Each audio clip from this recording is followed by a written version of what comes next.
Бисмиллах деп бүгін сіздермен пиццериядағыдан еш айырмашылығы жоқ осындай жұмсақ пиццаның үй жағдайында жасалу жолымен бөлісетін боламын қыздар. Дәл осы рецептпен жасап көріңіздер.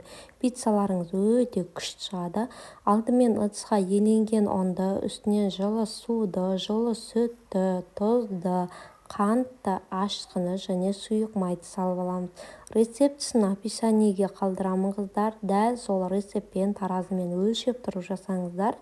Сіздерде де бір жасағаннан осындай идеальный күшті пицца шығатынына сенімдімін. Мына жерде сіздерге ашқы көп болып көрінуі мүмкін қыздар, бірақ көп емес. Бұл рецепті менің өзім 4-5 жыл бұрын шеф-повардан алғанмын қыздар. Дәл осы рецептпен, сондықтан қорықпай жасай беріңіздер. Осылай қамыр илеп аламыз. Қамырды міндетті түрде июін қандырып жақсылап илейміз. Қамырдың июі қанғанын қыздар ыдысқа жабыспағанынан білесіздер. Қамырымыз осындай тым жұмсақ емес, тым қатты емес, орташа болып шығады. Бетін жауып көтерілуге қоямыз.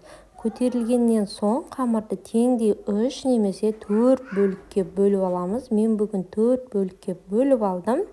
Осылай золалап қойдым.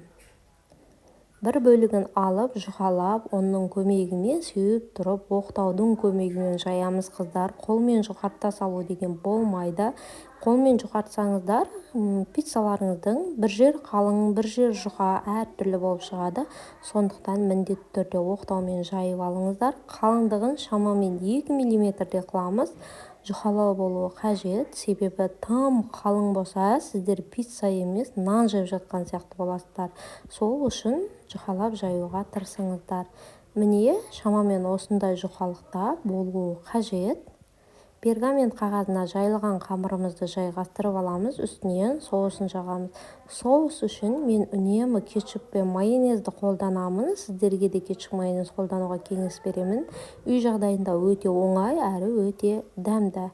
Шеттеріне дейін жақсылап тигізіп жағып шығамыз. Салмасына қыздар кез келген затты қолдансаңыздар болады. Мен сыр мен колбасаны ғана қолдандым. Егер сіздерде болгар бұрышы, немесе қияр, немесе қызанақ, тартылған ет, яғни фарш болса, кез келгенін қолдануларыңызға болады. Пиццаларыңыз өте күшті шығады.